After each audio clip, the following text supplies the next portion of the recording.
জাহান্নাম উদ্বোধন হবে এক শ্রেণীর আলেম দিয়ে। জাহান্নাম কিন্তু উদ্বোধন হবে। এই হাদিসটা জানেন না আপনারা ওলামায়ে কেরাম? আপনারা তো আমার চেয়ে অনেক ভালো জানেন। প্রথমে একজন শহীদ, কি করছো? জীবন দিয়ে দিছি, শহীদ হয়ে গেছি।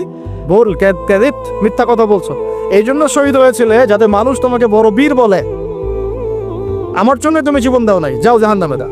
আরেকজন, কি করেছো? অনেক দান করেছি, মানুষ দানবীর বলে। আল্লাহ বলছেন যে মিথ্যা বলছো, মানুষ যেন দানবীর বলে এই জন্য দান করেছে। দান করার সময় সতর্ক থাকে, লোক দেখায় দান করেন না। আর ইলেকশনের আগে আগে তো দানটা বেশি করেন আপনারা আজকাল।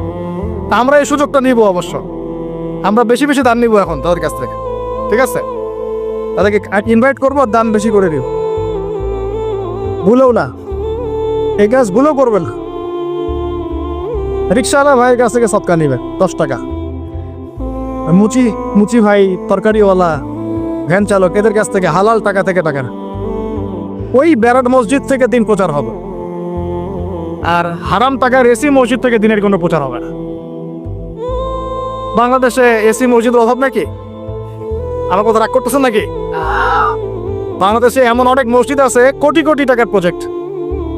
ঠিক শেষ জামানের হাদিসের মতো নবীজি বলেছেন, শেষ জামানে কিছু মসজিদ হবে চাকচিক্যময়, একদম গর্জিয়াস। হেদায়েত উঠে যাবে। পরের লাইন হচ্ছে হেদায়েত উঠে যাবে। ওটা নাই, নামাজ শেষ, মসজিদ বন্ধ। মসজিদে খাদেমদের মাঝে মাঝে অস্থিরতা দেখলে মনে হয় যে বাসায় গিয়ে সুন্নতটা পড়ি, এখানে পড়ার দরকার নেই, বিরক্ত হচ্ছে মনে হয়। নামাজ শেষ হওয়ার পর তাড়াতাড়ি এসি বন্ধ করতেছে, লাইট অফ করতেছে, ফ্যান অফ করতেছে। ভাই তাড়াতাড়ি যান, বিল উঠতেছে। আল্লাহ আমাদেরকে বোঝার তৌফিক দান করো। তো উম্মার ক্রান্তি লগ্নেই আপনি এগুলো চিনতে পারবেন, তাছাড়া পারবেন না। আল্লাহ নবী বলছেন, যদি তোমরা হাত দিয়ে প্রতিহত করতে না পারো, যেটা সামর্থ্য আপনার নাই, মুখ দিয়ে যেন প্রতিবাদ কর। এখন এই জায়গায় আমাদের ইমান থেকে আছে না নাই?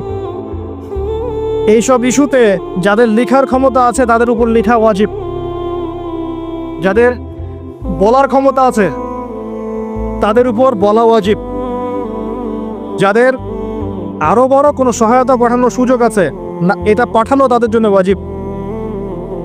যাদের রাষ্ট্রীয়ভাবে কিছু করার ক্ষমতা আছে, ওইটা করা তার উপর ওয়াজিব। আর যার এসব কোনো কিছুই করার ক্ষমতা নাই, তার উপর দোয়া করা ওয়াজিব। আমাদের কি দোয়া করার ক্ষমতা নাই?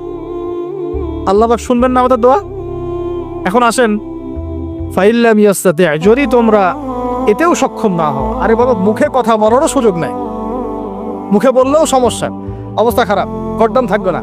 আবু হুরায়রা রাদিয়াল্লাহু আনহু বলেছিলেন একটা কথা, যে আমি এমন অনেক এলেম জানি যেগুলো যদি আমি এখন